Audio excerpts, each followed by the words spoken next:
Okay, now we've got the final stage of how to paint a church. Going to use a brush, doesn't point too much.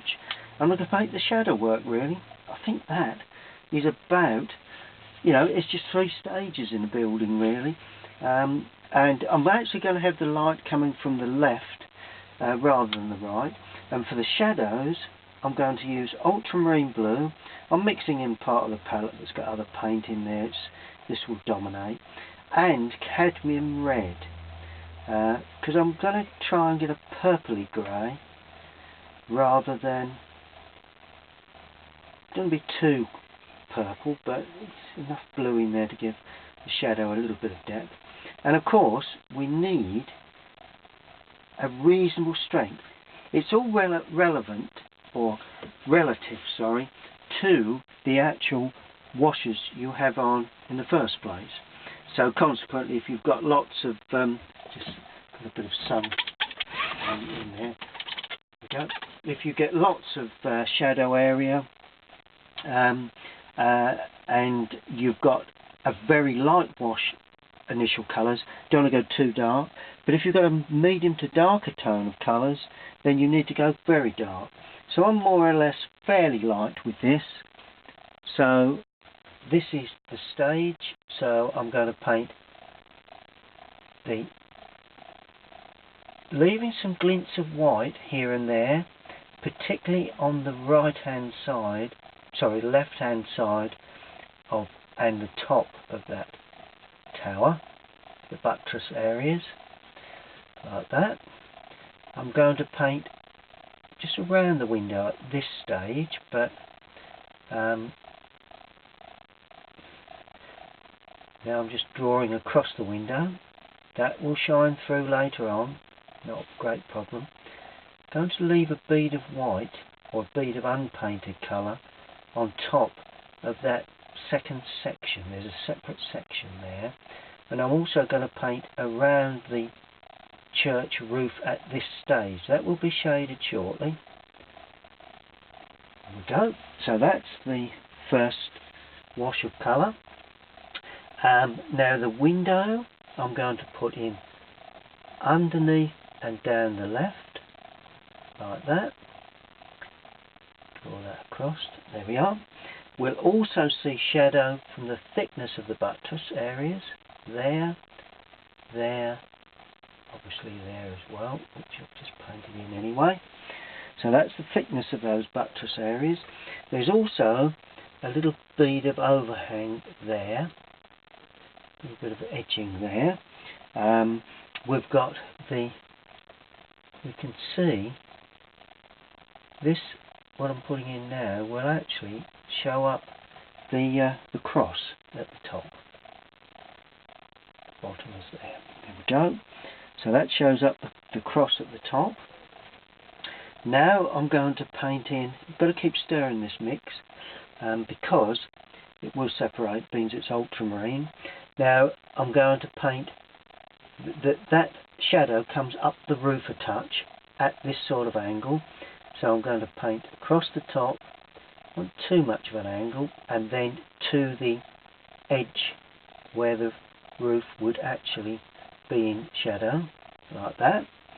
Sun coming from the left. There is a ridge on top for the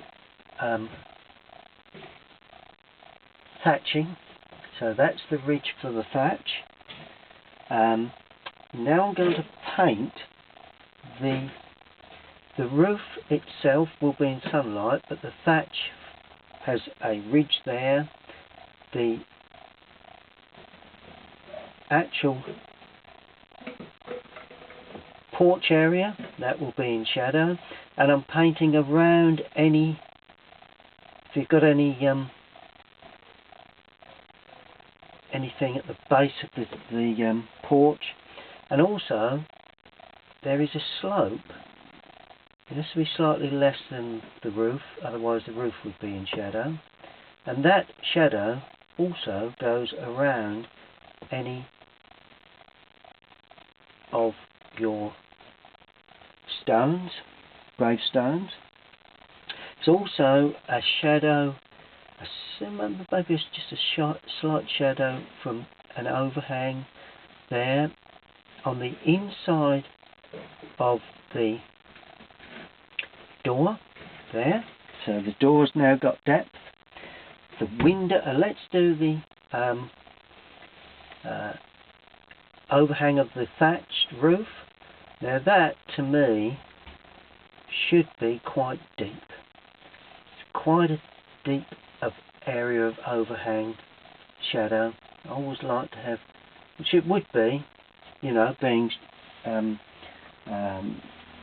thatch, and under the window and down the left hand side, and also down the left hand side of those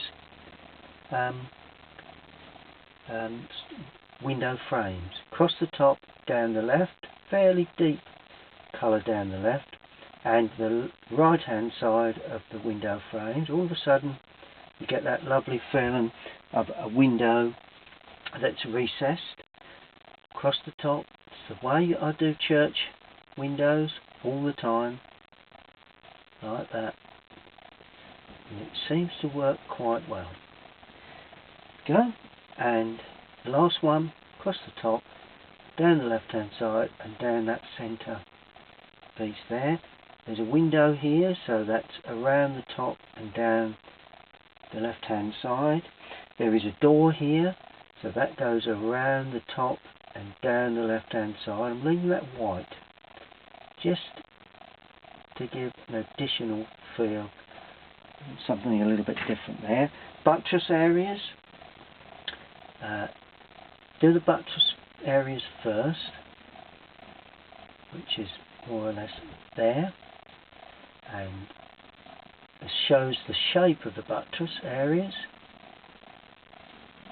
Okay, it's two of those, and then of course you've got the area at the front of the buttress that's in full sunlight, and then you have a shadow from that progressively goes down, across, and down, and across. And that, all of a sudden, the buttresses stand away from building. Good, that's looking good. I'm going to put in the rest of the gravestones that are in shadow, and their shadows cast on the ground. Put those in as well. A couple of gravestones here. Put one in there, one in there. Just hint at them in the distance because they're standing back. Don't want to be too fussy with those. We're going to put in another, like a square gravestone there. It's not a bad idea. And little square area there. That's a gravestone. Don't remember to leave the left hand side unpainted. That's the thickness of the gravestone itself. And all of a sudden they begin to come into light. A little bit more colour there. There's one there, there's one there, and it really is the shadow that you paint on the ground that sits them on the ground, like that. One like that, just simply treated. Bit of an angle to those. Okay, here we go. And we will have this one here in shadow. We've got a shadow under the sheep, so that they then sit on the ground. Got a shadow under this big one here, and that goes through. Just a shadow down the back of that one, a slightly different angle. But there again, that's cast a shadow there. Then we have just a little bit of hint of some sort of shadow on the back edge. Now we can't actually see that. Oops, take that away. Can't actually see a great deal of the back edge of that church, but there is another little part of the building on the back, so I'm going to put that in shadow, because it would be anyway, and then that shadow sweeps away at the back of the church at an angle. There you go. And just touch that in at the top there, just to give a bit of height to that.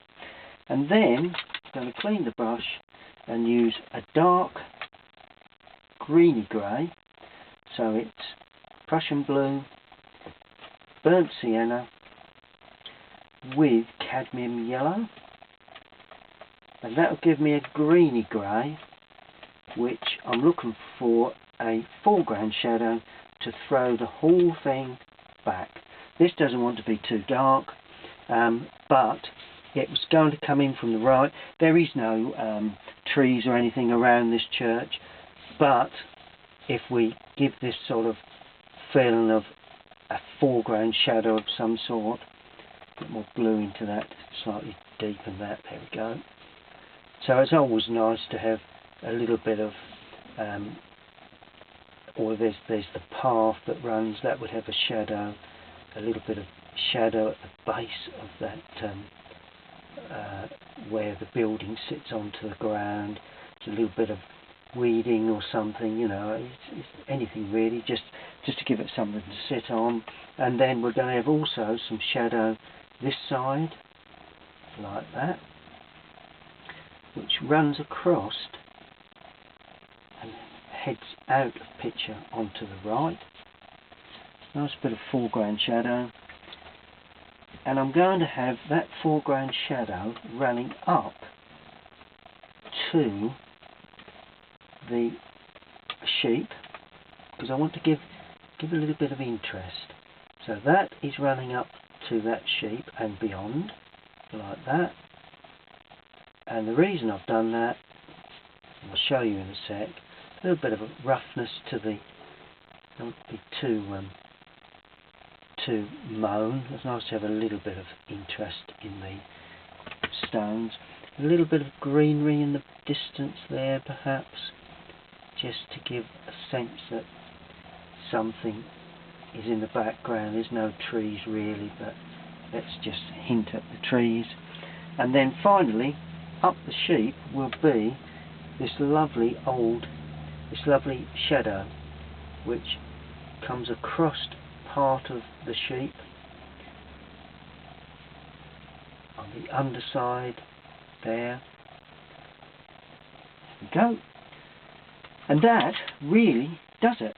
That's the way I would paint this type of church. There's a couple of other little areas there. Let's just give that some colour, because I forgot to paint that in.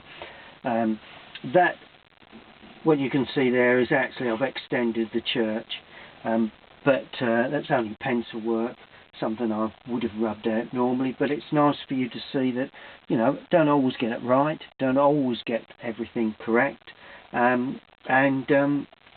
but you can still produce, you know, a reasonable looking painting. There would be one or two final little touches perhaps, but this is not vital, but sometimes little touches of brown, like dark brown, particularly under the sort of guttering area there, just help to sharpen that up. Maybe there as well. There is a window there which I forgot to put in, so let's bang that in dark, so that in a dark sort of shade, so that we've got a contrast of colour. Not too much more to be done really, I don't think. I think that's sufficient as just a quick, loose, rough idea of how I would paint this type of subject really. It could be a bit tighter, but then again, not, you know, sometimes these loose sort of effects, there are things that you can do obviously that that I probably would do if I was out on site. You see a bit more than you do in a photograph.